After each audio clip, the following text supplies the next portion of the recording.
and thank you all for joining us both in person and through the magic of radio.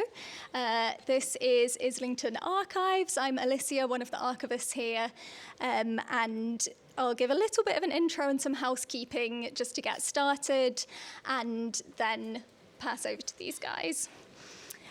So for those of you who are in the room with us, a little bit of housekeeping, we've got some drinks to the side that people can help themselves to. If you need the loo at all, those are back out towards the entrance into the library. And we are not expecting any fire drills today, so if you hear an alarm, please follow us back out the building. As I mentioned, we've got some drinks in here. Usually drinks are banished from the reading room, but it's a special occasion today. So just a note to please be a little bit careful with where you put your drinks down, not on the bookshelves and what have you, please. So we are very excited to have the guys from Cubitt and Islington Bus Company here to talk about Islington's kind of past and present community print and radio projects. So thank you so much for joining us and putting the event together. So this event is part of the programming around our current exhibition, which is just at the back of the room, relating to the Cubitt Community Distribution Centre. That will be up until the end of this month, and we're also holding a drop-in event on Thursday this week with a display of our collections that relate to women and manual trades, and that's being curated by Anai from Cubitt, and also Living Constructions. So this evening, the conversation is going to be touching on community information resources and their role in local organising, creativity and storytelling.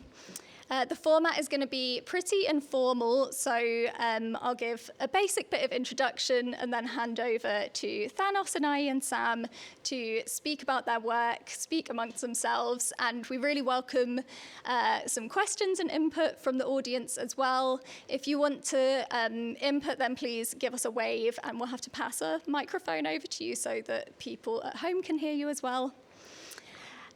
So I will keep introductions pretty short because we're going to pass over for some intros from these lovely people as well. But we are joined here by Thanos, Anai and Sam.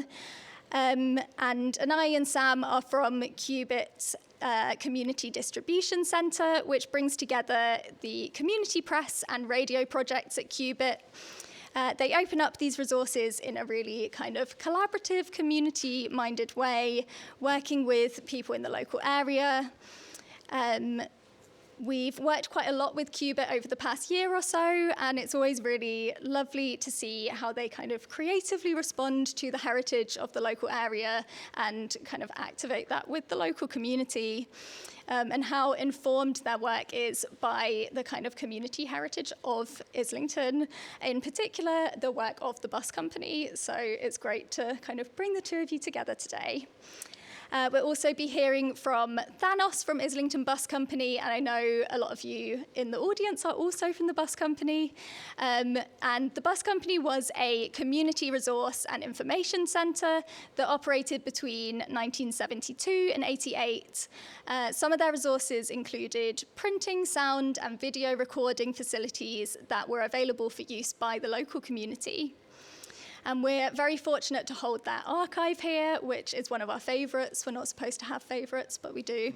And it's an amazing reflection of the kind of ecosystem of different community groups, campaigns, services, and voluntary organisations that were all operating in Islington around the 1980s.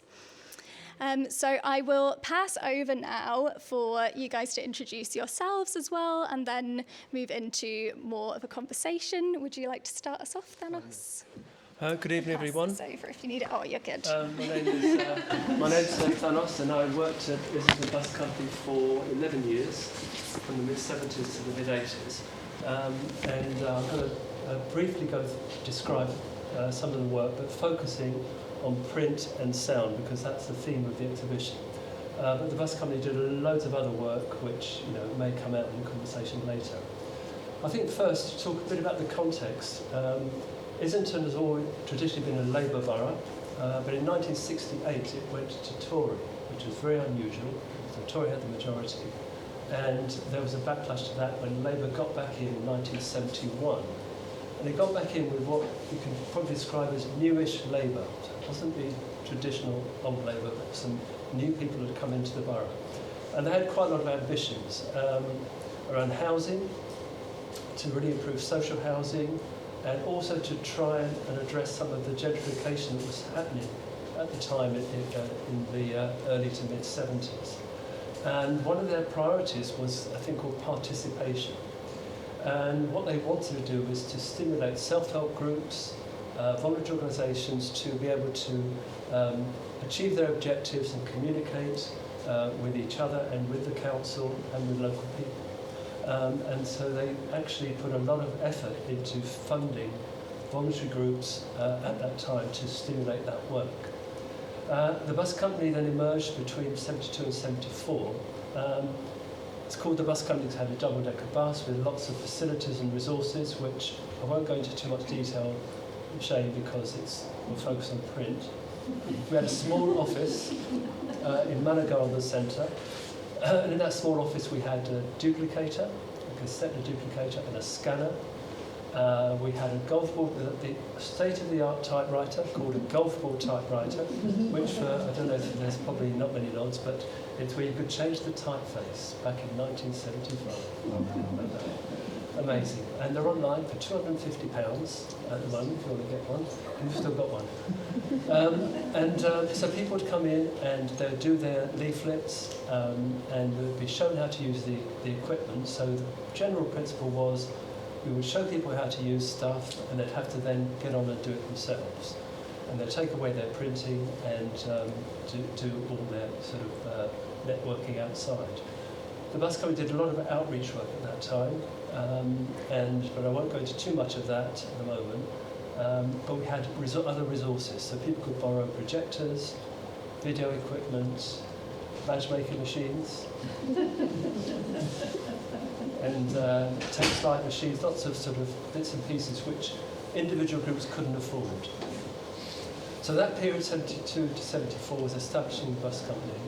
And then by the time we got to the mid-70s, we'd really outgrown the building, and we were fortunate to have a documentary on bus company in late 76 on the BBC, and as a result of that we were able to fundraise for new premises at Palmer Place, which was in the centre of the borough, between Liverpool Road and Hollow Road Junction.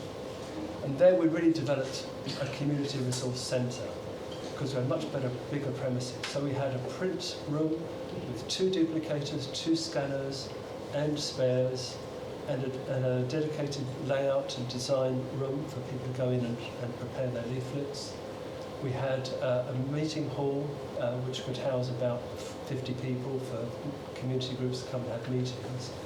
And people would come in and print and put their posters up on the walls, and it was just full of community organisations through the building, throughout the day, throughout the week.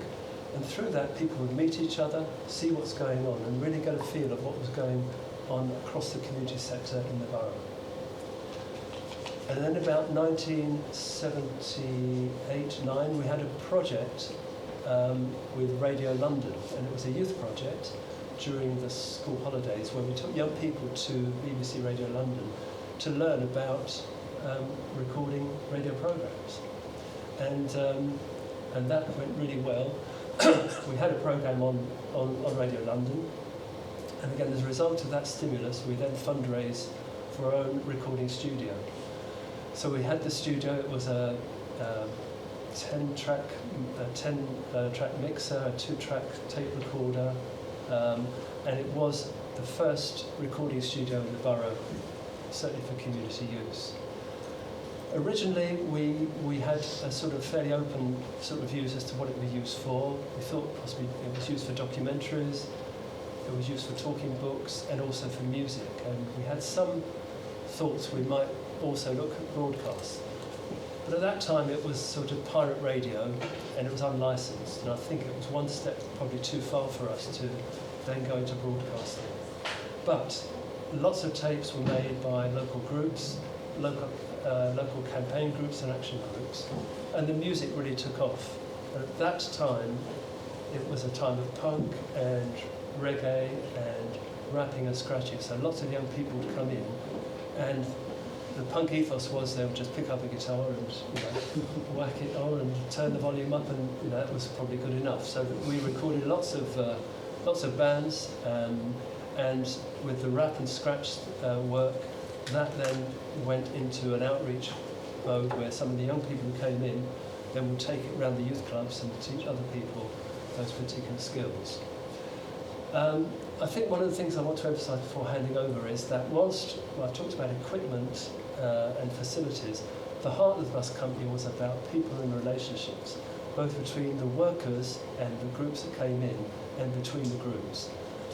Having the centre, we would have 10, 15 groups coming in each day. We were open 6 days a week, and people would meet each other, share ideas and collaborate. I think that was the real strength of the bus company in the 70s and early 80s. I'll pause there because lots happened in addition to that, and lots happened politically when it got to the 1980s, and perhaps that will come up later in the discussion.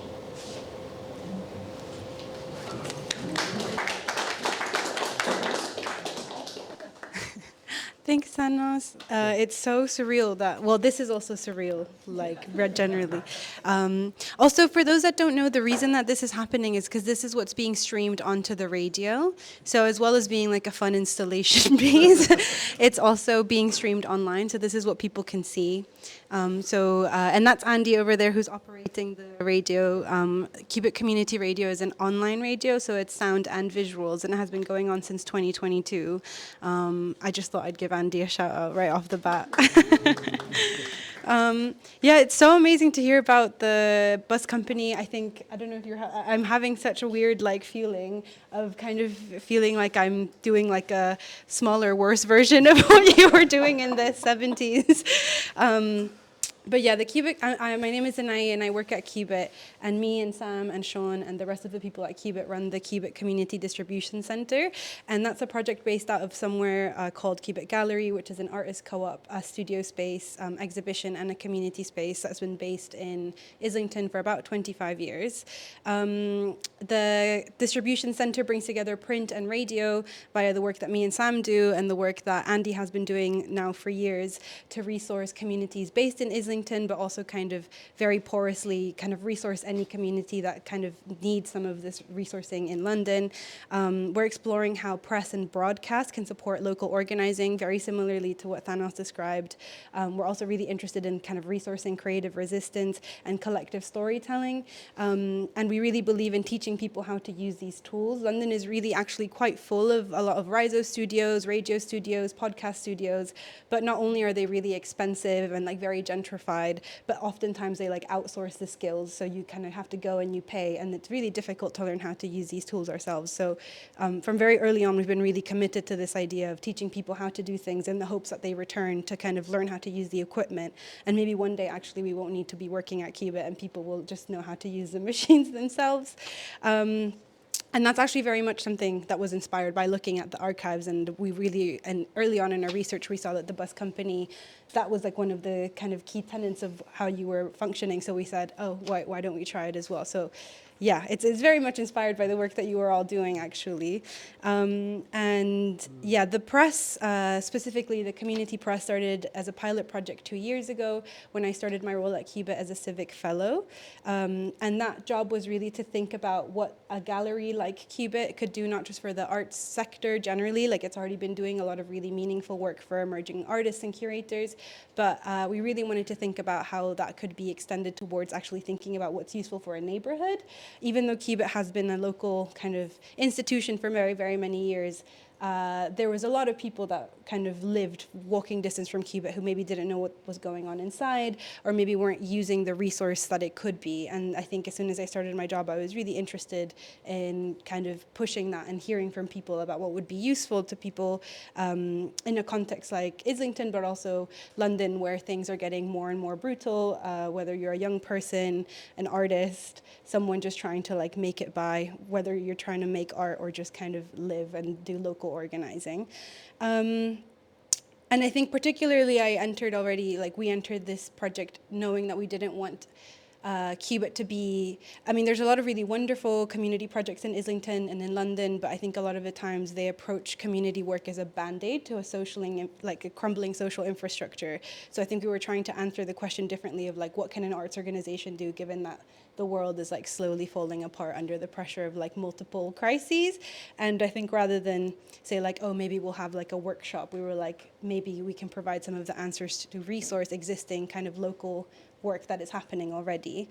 So in this frame, I guess the Resource Center has always tried to support ongoing resource, kind of community work rather than trying to kind of curate a local context, which is maybe how a lot of arts institutions approach working with communities. And yeah, we've spent a lot of time talking to different people, going to community centers, meeting residents, and just hearing them out on like what would feel useful. And I think that's been really instructive to how the whole project has unfolded. And actually all of the posters that are on show at the exhibition at the back are a result of people kind of genuinely using the printer for things that they found useful at the time, whether it was solidarity posters, a poster for their kind of community center club, zines, posters for demonstrations. So that's been really beautiful to see. And in many ways, I think we're kind of like trying to see how far we can reverse engineer a gallery space into a social center, or rather than reverse engineer it, actually like make it a shape-shifting space, which I think we're trying to do successfully, although sadly, I think the ecosystem as it is now, and I'd be really interested to know like what caused the end of the bus company and how that kind of came about. Only because Cubitt is also currently, we're no longer able to stay on our current site, and I think that speaks to the wider landscape in London at the moment, where grassroots community spaces are being pushed out to make space for kind of privatized like gentrification. So yeah, and I mean, it goes without saying that so much of what we've done was really inspired by the work that was happening in Islington in the 70s and in the 80s.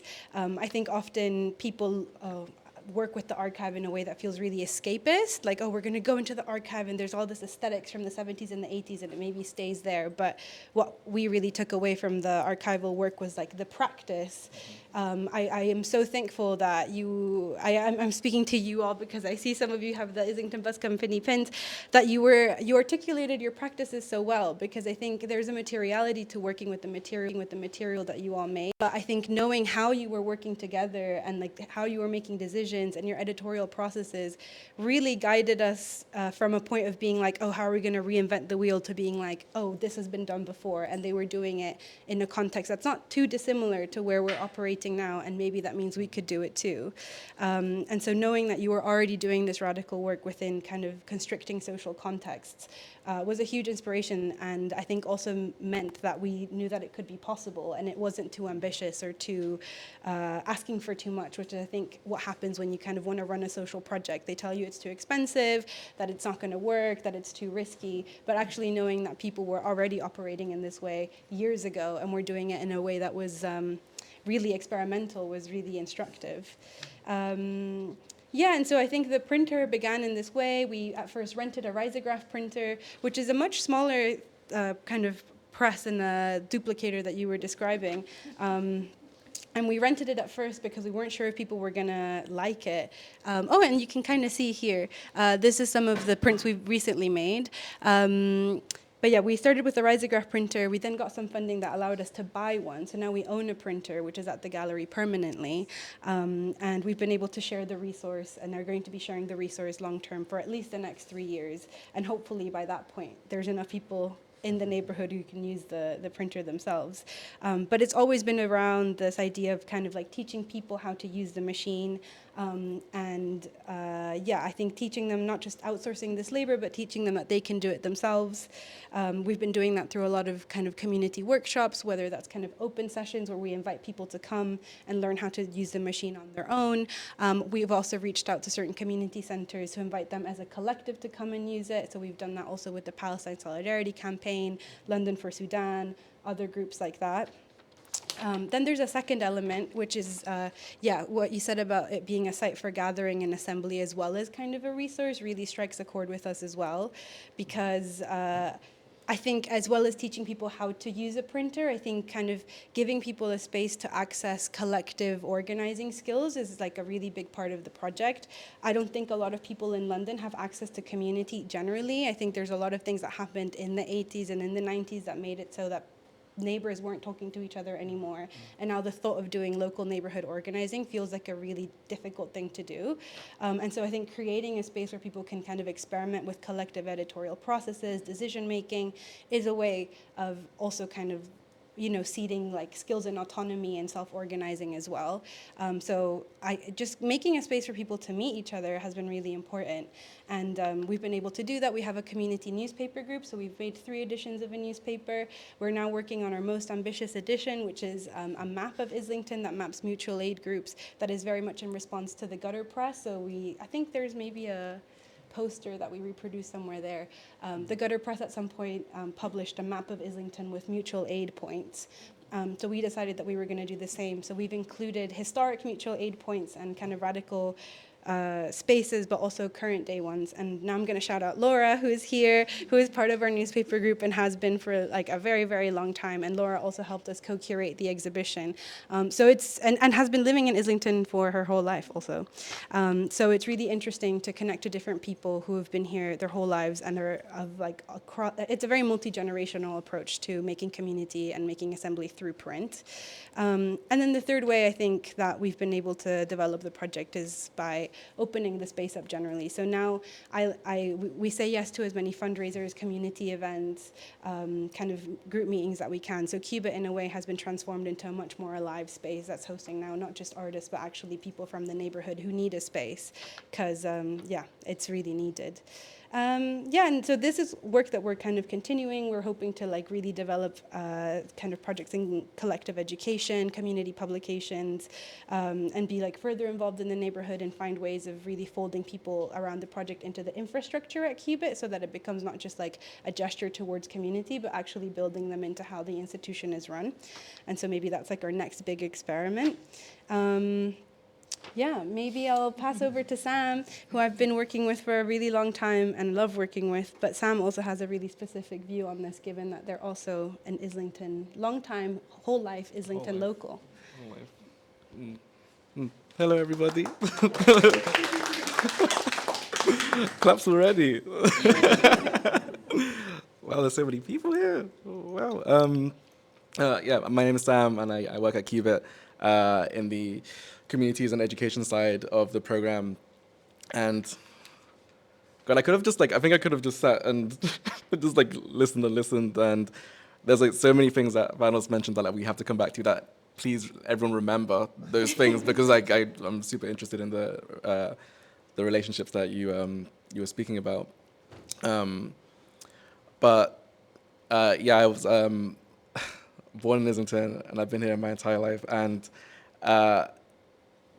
I'm kind of starstruck a bit. I don't know, it's like super humbling a bit because like there's such massive history that I've been able to learn about and educate myself about and meet people who are a part of. And today I will meet more of this history that was happening in the place I was born, and I hadn't heard about it until like starting to work with Anaï and starting at Cubitt. And it's projects like this when you hear about them.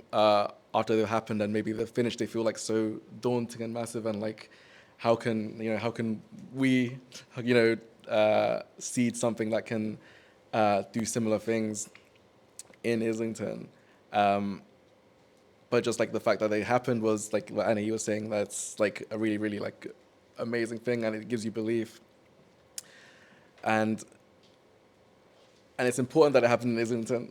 And I think something that I wanted to mention, just before everyone came, I was thinking about Islington, the way people think about Islington when I was growing up, and I started to sort of, so I was very antisocial as a kid. I stayed very, very, I was born in Archway, and I stayed in Archway. My primary school and my secondary school were really, really close by, so I didn't get a really good sense of London as a whole. If someone talk about South London, East, West, whatever, I stayed in in my area, because I had no reason to. It's such a metropolis of a city. And I started to hear about what people thought about Islington and like the reputation it had. And it didn't really reflect my experience. And I think something that's really potent about self-publishing, independent publishing, is that you have, your voice actually has a platform. And I think through the, especially specifically through the newspaper projects that we've done, it shows what Islington residents want to say about Islington, and it shows, like, it paints a picture that feels a lot more like, you know, within, I'm doing this sort of hand gesture, like it's within like arm's reach, it's like real. Yeah. So thank you, everyone who's like did all this work before.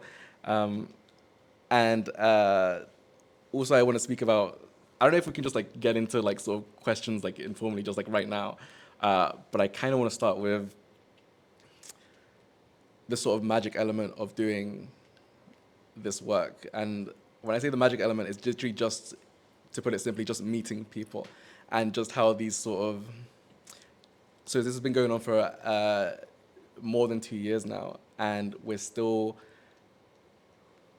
finding people, and people are still finding out about the press that are coming like right at the exact moment. So this last newspaper that we're working on, that we're about to finish and unfold and start to distribute, we're working on a map, and I think I've mentioned this before about these two gentlemen that came, who are these basically map nerds, who are these just like these geeks about maps, and who, you know, they like had like, you know, so much knowledge about mapping, and they could have come at a different time, like a year ago, and they could have, but they came.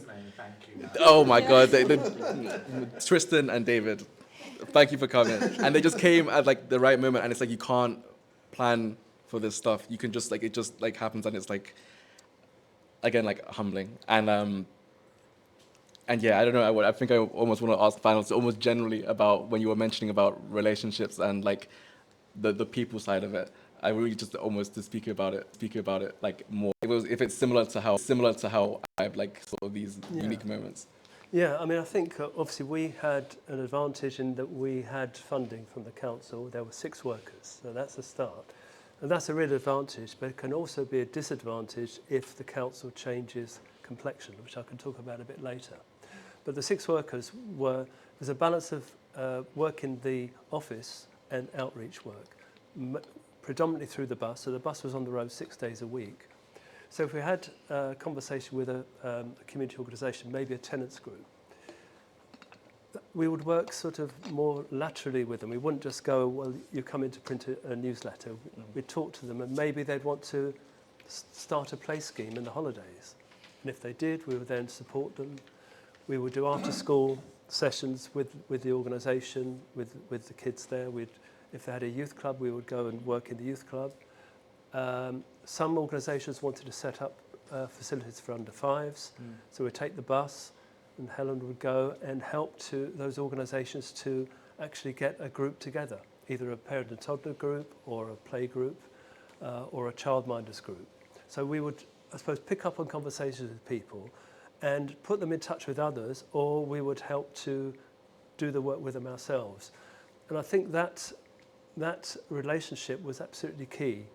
But we had the resources to do that, mainly through people in those early years. And when it came to the equipment, I think that made the whole organisation grow in terms of throughput. And we had to get the balance right, because we could have ended up just servicing equipment. And we wanted to maintain a balance between the outreach work and the centre-based work. I think to a large extent we managed that through the 70s and early 80s. But I think that if you just take our meeting room, there'd be a meeting of, say, 30 or 40 people, but the building had posters of everything going on, because people printed in there. So they put their posters up. So you know what's going on in Islington just by popping into the premises. So it had a real vibrancy to it during that period. And I have a question about, because I feel really nosy because I've seen all of your documents. So not all of them, but I've seen a lot of them.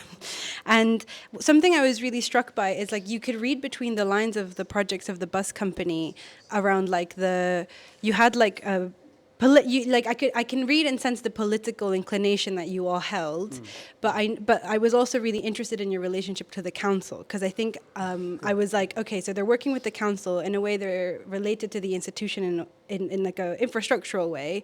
At the same time, you can read between the lines, and there is an expression of a politics there. And also contextually in Islington at the time, there was loads of squatting, loads of anarchists. I can infer maybe that there was like a political context of people that you may have been hanging out with and doing political work with.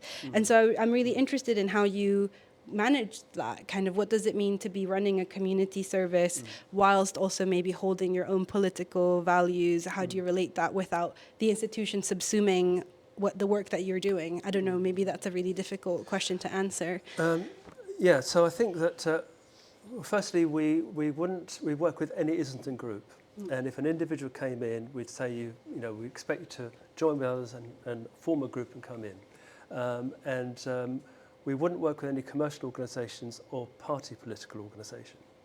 But there's no doubt that the whole tenor of a lot of organisations was around campaigning and dealing with housing rights, welfare rights, laws, links with law centre and so on and so forth.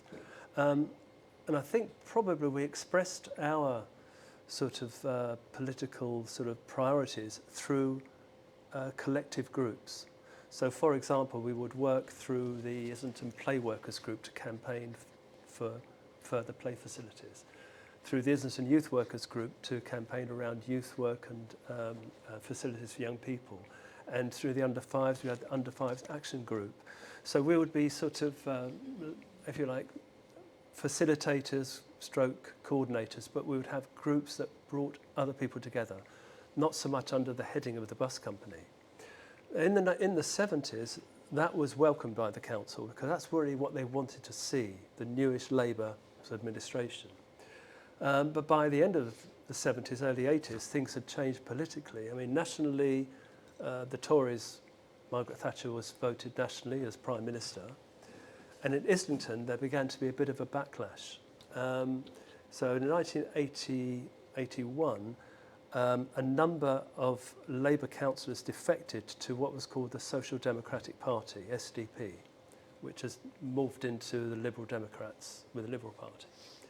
And they were sort of supported by what was, I think, the Islington Ratepayers Association. So the tenor changed. It was a bit like Make Islington Great Again. It was a bit touch of that stuff. Why are we paying for these radical lefty lunatics through council ratepayers' money? Sort of was the general sort of tenor. And it was certainly was. And it was really quite stressful because they would be writing in the press that what a waste of money Islington Bus Company was and what the council are doing. We had a journalist from the Daily Telegraph come and do a feature. He was benign going round, but malignant when he put his stuff into print. And it was part of a series of Islington knocking the red flag of Islington. We were called the wooden horse of Islington. In other words, this centre which underneath all these lefty, people are lurking. So that was going on, and it culminated in the SDP group cutting the bus company in 1981, in March 1981, and it was a pretty tumultuous thing. We got 3 months' notice, so we would have ended in June, but there was an election in May, and at that election, Labour got back in, so all the cuts were restored to the bus company and to all the other campaign groups that were seen as too radical for sort of public funding. So I think that the public funding is an interesting point because if you haven't got it, you're independent. And if you have got it, to what extent are there strings attached? And I think that was a bit of a turning point of strings being attached. So as the 80s came through, I think the council were looking a bit more in detail at things, whereas before we would be trusted to get on with it. and technology changed as well. So before the video equipment we had, pardon me, it was a reel-to-reel black and white, video machine, a power pack, a tripod. You needed a big camera. You needed a car to get round. By the mid-80s, it was the VHS camcorder. People could actually use it themselves. Photocopiers had developed, much more sophisticated. The Apple Mac had come out. I think one of the things that happened then is that people then started getting their own stuff, organisations to an extent, and then individuals as time went on. And that had an effect on people needing the bus company for those facilities, and things moving into the individual rather than the collective, because people could, I could do a poster myself. I don't need to go into a centre to do it. Do I need to meet with people? And I think things became much more individualised through the 80s into the 90s, to the detriment of community organisation. So it's a combination of things. I think the politics and the technology meant that for groups to survive, they had to really maintain their relationships with community organisations and have services that actually were unique and couldn't be replicated. And I think in the period when Bus Company closed towards the end of the 80s, they weren't able to sort of deal with that. I wasn't there at that time, but I don't think they were able to overcome those sorts of issues. It makes me think of whenever we run a risograph workshop, you kind of have two types of people sometimes. There's like people who are there because they live locally and they just want to use a printer and they want to learn and they're like, this is great, I'm going to come here and print my posters. I will come back again. And then sometimes you kind of get artists or people who are like there to make their own work. And the first question they ask is like, how much is this? Could I get one at home? And I'm like, why would you want one at home? Like, first of all, they cost like £10,000. So no, unless you're a millionaire, which you might be. Like, maybe you can have one at home, but it's also this, I really hear this about like the individualization of like these resources. I think there was maybe like a culture previously where like it was normal to have a resource center where you could kind of get them. And I think more recently now there's like, like libraries of things that people treat like this like radical idea. It's like an app that you can, like a lot of places will have a thing where it's like, you can go borrow like a steamer, and people are like, it's such a radical intervention into like city living that we might share like equipment. And I'm like, I'm pretty sure people were doing this like a lot before, but okay. But I really feel that, and I think actually like art schools and institutions that kind of institutionalize a lot of these creative practices cause some of this problem. It's like what makes people want to own these printers and own these things on their own, rather than like the idea of sharing, I think, becomes really difficult.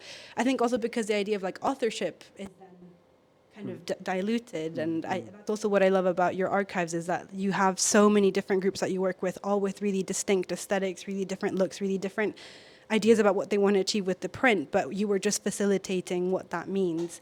And I really think that's like an amazing role that a printer can have, is like facilitating somebody else's project and vision through the power of circulation and distribution versus through this like power of curation that I think a lot of editorial and press projects believe that they have. So yeah, I think individualized resources is a big issue. Can I do a time check about should we open up for 10 to 7. Okay. Do people, I wonder, there are so many people here who are part of the bus company, and also other people who might want to say things or contribute. Is there anyone who has questions or ideas? Yeah, just a bit more. Whoopsie. Just going back really to the 70s to give, I think, a bit more context as well, which I think is relevant, is because the bus company and what was happening in Islington wasn't just happening in Islington, it's actually happening all over the country. There were loads of community groups, loads of community activists. And I think one of the things that you can track that back to is, I kind of call it the post-68 generation. And quite often when I say that, anyone who's kind of under about, 60, kind of looks blankly, says, what happens in 1968? Yeah. Well, there were tanks on the streets of Paris, there were anti-Vietnam demonstrations all over the world, and there was this huge radicalization taking place. But also you had the counterculture that was existing then. So you had like masses of alternative newspapers, like Ink and Oz. And in a way, it was the beginning of a kind of breakdown in the trust of the institutions that are around society. And that kind of continued into the 70s in lots of different ways, I think. So, for example, the school I went to in Hackney, we had teachers who came out from 1968 who almost certainly would be sacked nowadays for what they were teaching in the classroom. Right? But I also think, just to re-emphasise what Thanos was saying, because of the technology that we didn't have then, you could only produce things if you worked as a collective or you worked with other people. So, for example, if you were doing like a newspaper, you couldn't do that on your own. It was impossible. You needed someone to, people to write, people to take pictures, people to do layout. And one of the things that did, I think, was it meant you had to then learn how to collaborate with other people. So in that sense, you had kind of a consensual way of working, sometimes, but not always. And some of the 68 people, 1968, were some of the new councillors, the newish Labour people that came in 1971, who'd been involved in student politics in the universities in 68 to 70, and they came and they moved to Islington and they joined Labour to make change. So they were that. So then that's why the old Labour group got so frustrated with these new ideas and new sort of ways of working that they revolted 10 years later.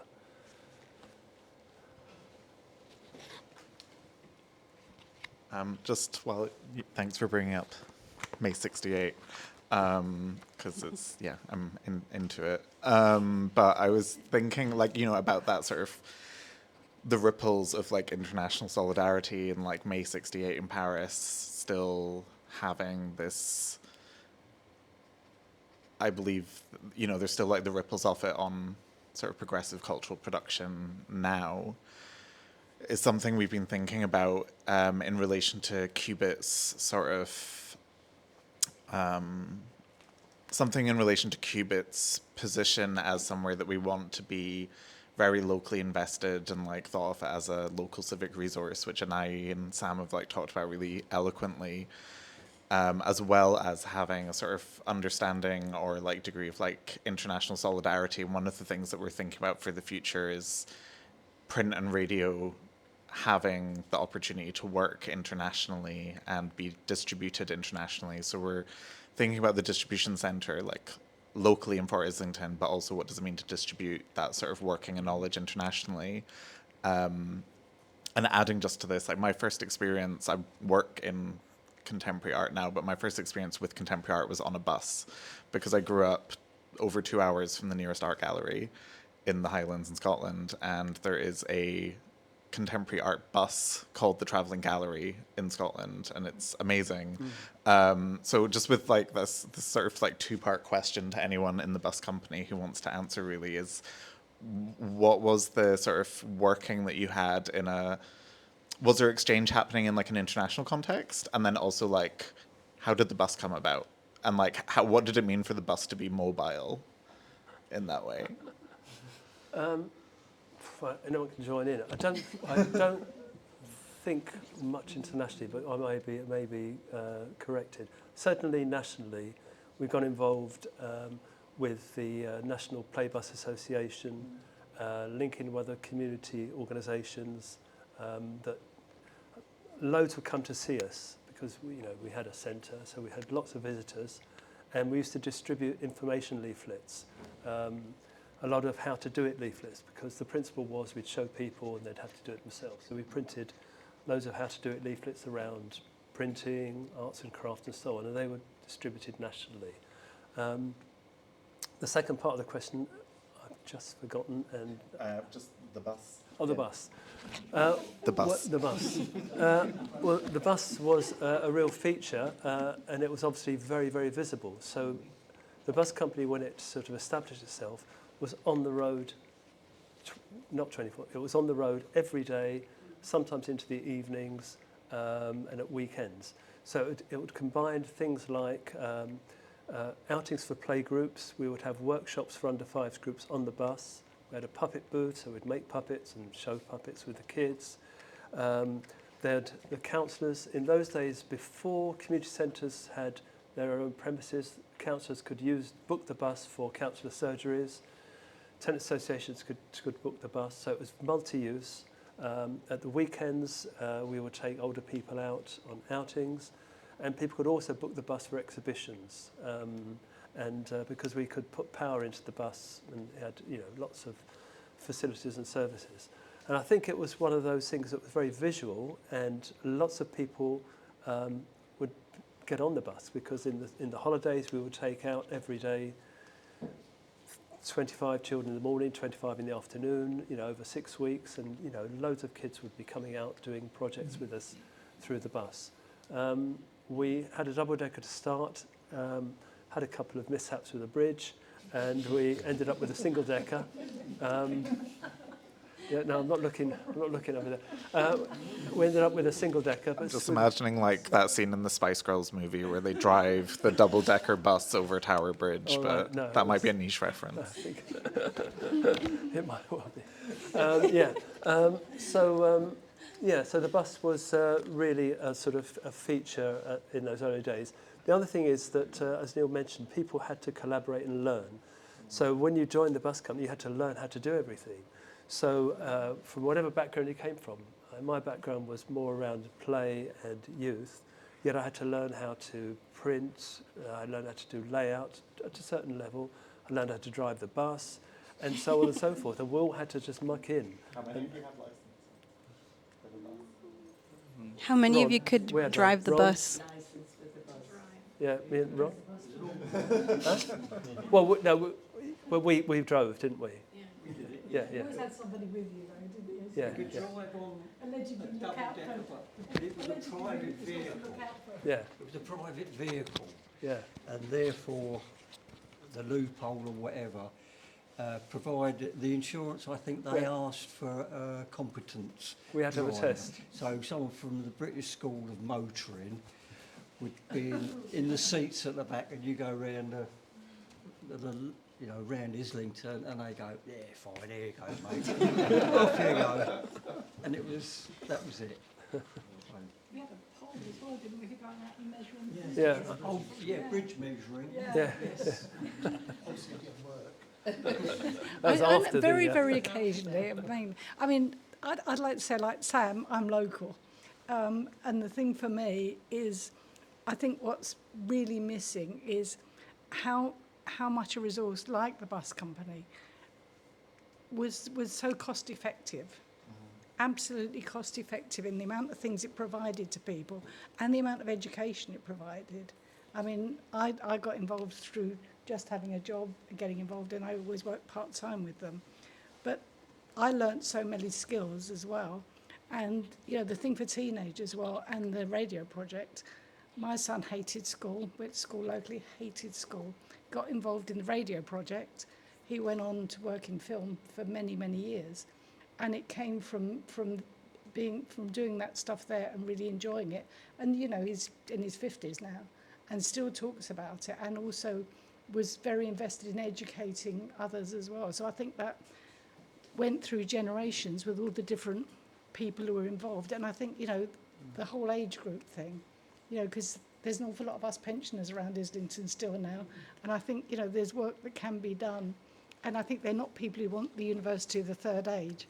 It's those people who with perhaps community groups still, or, tenants organisation. So I think, that whole generational thing, but I think especially around the teenage stuff, where kids are really losing out and actually like radio and like podcasts and would really benefit from learning. So I think there's lots of areas of work for you to do, really, and, really value that. I'm glad are you in Torrance Place? Mm-hmm. Where are you based? I'm in, on Junction Road, so like Tell the internet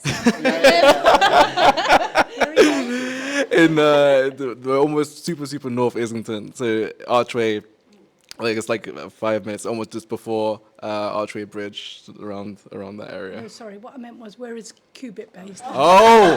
No, you're not saying, where's Cubitt? in his front room. Yeah. Are you in Torrance Place?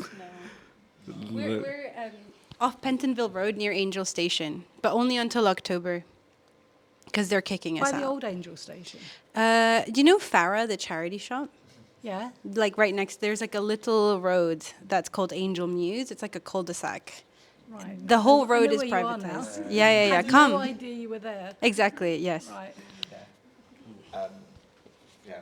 Come visit us before we are made to leave, and get in touch with your local representative to yeah. And just, sorry, what was your name? Lynn. Yeah. Hi, Lynn. Just on that sort of education side, lots of schools in Islington are either becoming like colleges or shutting down because there's not that many, like, there's not enough kids, and also there's lots of kids being excluded because there's loads and loads and loads of reasons. But an alternative education, and like hearing about your son and how special the bus company was to him, and all of the kind of the sharing of education between the people who are working there. It's like that's like so golden, and I almost want to like. I keep like looking at all of these spaces, and I kind of want to know every single person's name and like the skills that you brought, and then the skills that you shared with each other, and maybe we'll just do that personally afterwards. But there is a lot of work for us to do in education, because I also work in Arts and Media School Islington, and yeah, there's loads of moments where you see that school isn't for everyone, and there's like yeah. Also, I think one of the like natural things that has happened through the project, which is really interesting, is because there's so many people that still live in Islington that were in some ways a part of projects like the Islington Bus Company, or we've also met people that worked for Gutter Press, people that kind of like squatted the houses in Canonbury. I think sometimes they like read into the copy we write about the distribution centre, and they're like, there's something here I recognize. So sometimes they'll just rock up to the workshops. And it's really interesting because they have lived experience of a lot of these projects. And then the other group of people that our projects attract is young people who are in Islington. Sometimes it's students, sometimes it's working age people, but people who are like looking for a community project. So you have this really intergenerational group of people who've like lived through Islington that's like now been like ravished and gentrified into like what it is now. People who've grown up in Islington who have only known Islington to be this type of place, and suddenly through the press they meet, and it's really beautiful to see what happens, because suddenly people are like, what was going on this road? Like, I can't, like the exchange of information, I think, is also a type of education that there isn't enough space for in London, I think, because it's become such a transient place. Nobody can really stay or afford to stay anywhere. So I think being able to put people in relation to each other who inhabit the same city that sometimes doesn't feel like the same city or historically hasn't felt like the same city is really interesting. Laura, I wonder if you want to talk about that, because I know that you've met so many people and you've lived in Islington your whole life. I don't know if you have any perspectives. Yeah, I suppose it's like, I've lived and grown up in my whole life, and so it's kind of how I've always known it to be. And even when I've been living here, there's been like things that have changed and disappeared. But it has been really interesting to meet people and just find out that this place I've lived my whole life has like such a huge, really quite radical history that I basically had no idea about until kind of joining with the press. It's just been really educational and just really lovely. It's been really, really nice to kind of, every time we have a workshop, someone new comes and brings like this whole other perspective of the area that's really quite eye-opening. Yes. Could I ask you a question? It's related to censorship, and when we were working, I think we would say, no party political groups. And I think in terms of the sort of more far-right organisations, it was mainly exercised through the National Front, which are a party political, so we could easily say no. Also, I think that the nature of the bus company and the sort of people working there and the way we dress and all that sort of stuff wouldn't have encouraged people from, with different political beliefs particularly. I sense that things are much more contentious now. and there are people who have views that are countered by other people and so on. And how do you deal with that? And how do you deal with, if you like, views that you would disagree with that maybe aren't sort of easily within a policy, but you have to then deal with? I don't know if you've come across that or how you would deal with that. I think similarly to you, people know, like, I think unless somebody's like coming in to sabotage, which hasn't happened to us really, well, Sean's like, but I think Cubitt wears its politics on its sleeve quite well, and I think anyone who would seek to work with us, I think quite quickly finds out where we lie on like a lot of the things that feel like particularly important, whether it's like trans rights, Palestine, kind of internationalist solidarity movements. I think it's quite clear that we're very like left-leaning in the way like that we operate. We're like quite a horizontal organization and are quite vocal also about like how we work and the way we want to relate to each other.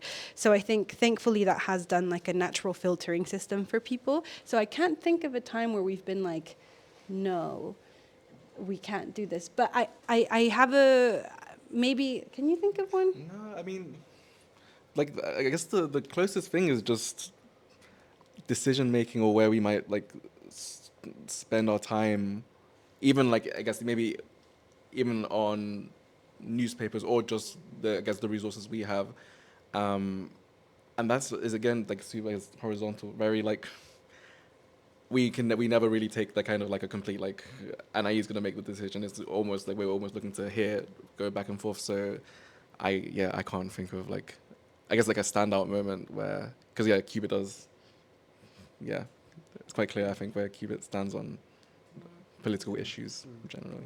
Yeah. But one thing I will say is that what has really struck me about the project is because we wear our politics on our sleeve and we talk about community organizing and the work that we do, I also think we attract a particular type of person, but we mostly have actually worked with a lot of like women or people who are socialized as women. And so that has really struck me about the project is mostly we're in a room of people who are kind of women or people who are brought up as women.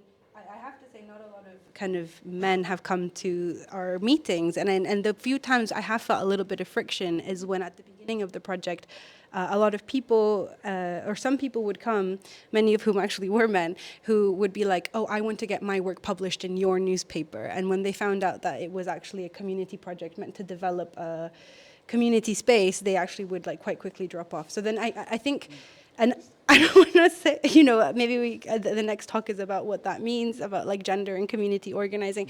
But this is one of, and I think maybe there's moments like this. It's not so much that we've had people come in who like are totally opposed to our politics, but I think something about the way we function as a non-hierarchical space has really structured who stays. And even if there's been some disruptive moments, quite easily the space kind of contains the practice, because also we've reached a moment where there's enough people who've like been to multiple sessions that the space has like a culture, but I think it could happen, and also maybe Sean wants to say something. And just also to say that the sort of work that's happening through the distribution centre has been really transformative for Cubitt in so many ways, but it's also meant that Cubitt has become a place that is approached by people looking to organise within their communities, for their communities. Like I was saying, we're doing lots of fundraisers right now. We're acting often just as the venue, and some of that is very much advertised in public, and sometimes it's very much not. And a lot of that has been related to the last sort of few years since the beginning of the genocide in Palestine, particular ways of organizing that other groups with whom maybe we aren't in agreement are sort of working to sort of disempower cultural and community spaces. So I won't sort of name names, but there is a very real sort of threat from that. So there is, but also through that, it's become a really special thing that people and communities know that they can approach us to host that sort of thing.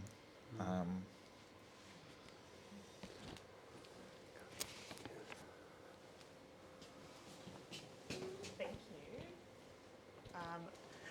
you. First of all, thanks for the chat. It's so nice seeing everybody come together and have these conversations all together. I feel like I've had bits and pieces of these conversations with the individuals, so it's like amazing to see everyone in the same space. I was wanting to ask about, obviously with gentrification and with Cubitt's future, but I'm wanting to hear about any kind of past experiences from the bus company and experiences of, from what I understand, Thanos, the bus company had to move at a certain point because of processes of gentrification, finding a new space, and what the process for that was like. And yeah, just wanted to hear about that. The move wasn't due to that, but the issue of gentrification was definitely very current and pertinent at the time. I mentioned housing being a priority, and I think at the same time, when that newish Labour Council came in, they prioritised really doing up all the council housing and extending that. At the same time, I think South Islington was being bought up by unscrupulous landlords, and there was a whole concern about what impact that was having on the housing market. And we did a project, a video project with either St John's Youth Club or Tonington Youth Centre. I think it was St John's Youth Club, where they interviewed people about the housing issues around their club, which was in round by the Angel, where your building used to be. And that was a really successful project. And I think we also did it with Tonington Youth School as well, Tonington Youth Centre. But it was on nationwide on the BBC, and I don't think we've got a recording of that. But the kids went on and explained what they were doing, why they were doing it. So it was a big issue. And that linked to the point I made about the campaign groups that were developing at the time, not just those that were sort of the Housing Aid Centre or Islington People's Rights or Islington Law Centre, but also local groups that were campaigning on issues that were to do with the impact of gentrification on the area. Even things like use of open space and making sure that it's available for children and so on and so forth. So it's definitely an important context that we were working in. Our particular premises were in a charity, and we just outgrew them and had to move to what was a church premises, which was okay at the time, yeah.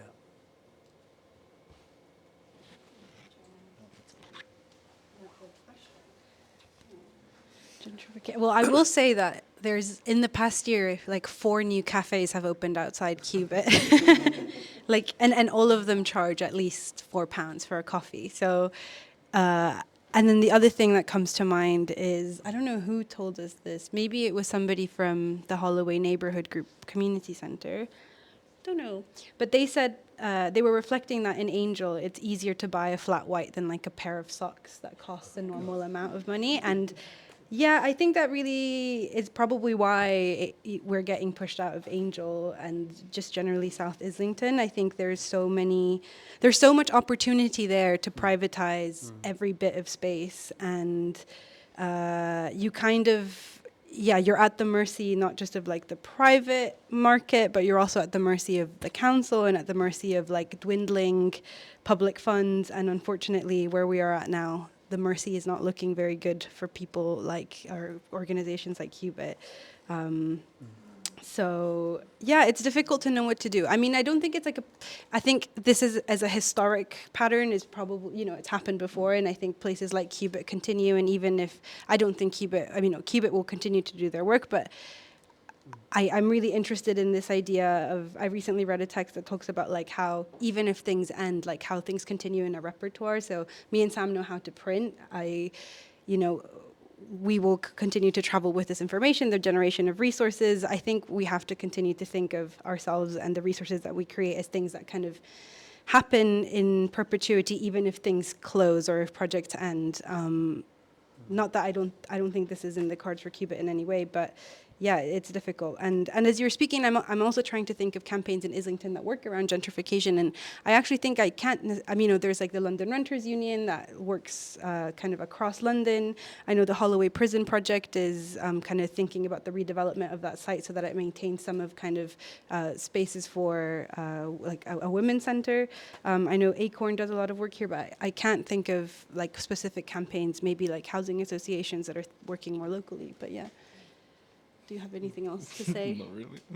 You're like, it's sad. Can I ask how you're funded? Yeah. Yeah. Can I ask how you're funded? And also, have you looked at joining in other community groups' premises if that's feasible? Because there are, you know, some left around. Yeah. I mean, we're exploring lots of options with our next home, and I think it's looking good, knock on wood. And we're funded mainly, through the Arts Council. We also, my job is now being paid for by the Paul Hamlin Foundation. We also are getting money from Freelands for an education project. Anywhere else? Yeah, we have, I mean, I can give you the percentages because I've been writing up our annual end of year reports. It's about 50% is Arts Council. We're part of the national portfolio, which means we are funded for like 4 years at a time. And 50% of it roughly is national portfolio. About a quarter of our funding is the Paul Hamlin Fund, which pays for this. Another 20-ish% is from the Freelands Foundation. And then we have 10%, which is we describe it as local authority funding, but actually we don't get anything from Islington Council.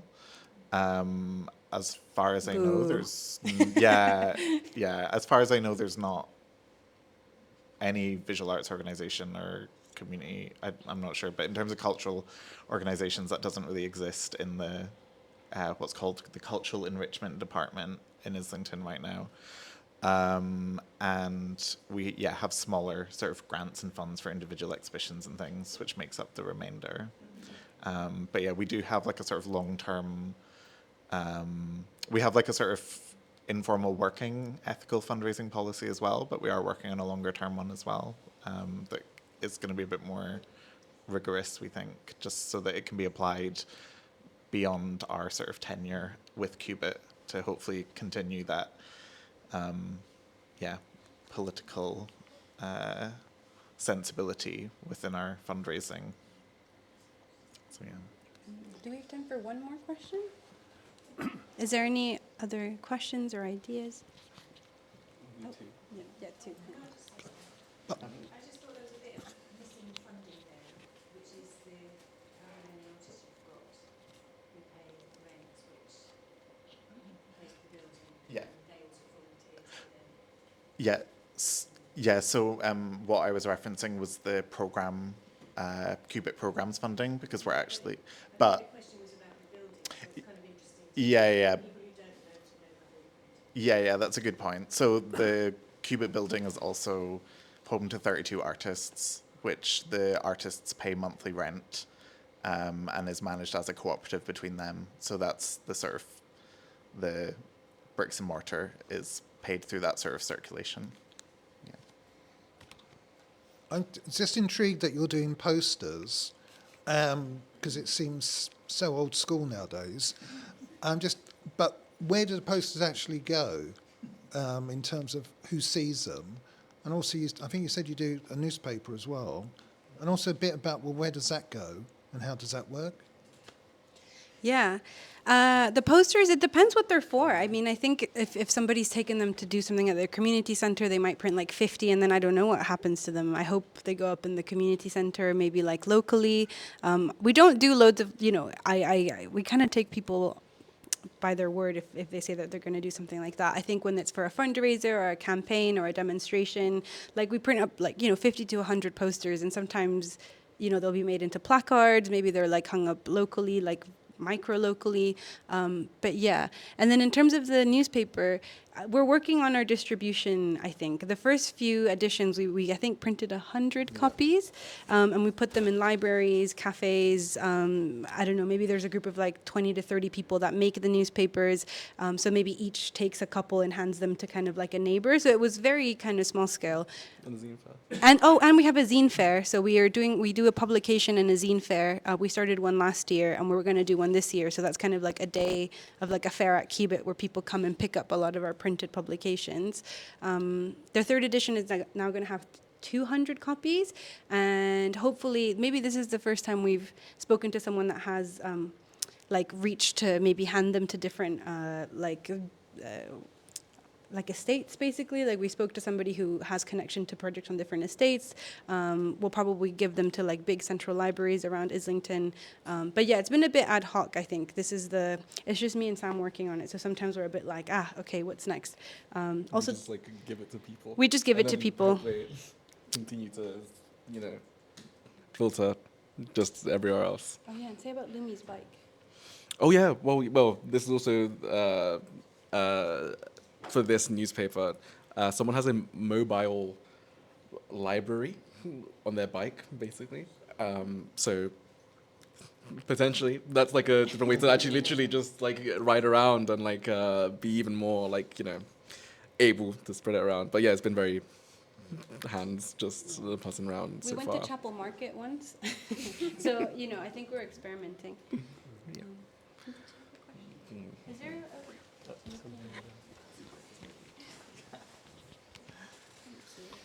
Thanks. Thank you so much for the talk. It's been so interesting. And I was kind of just wondering, like, for my generation, I think there is such a renewed interest in print and poster, actually. It's something that has become, it's quite a weird one because I don't have any I haven't grown up with print or poster. I'm the technological age, really, like being 23, which is horrible.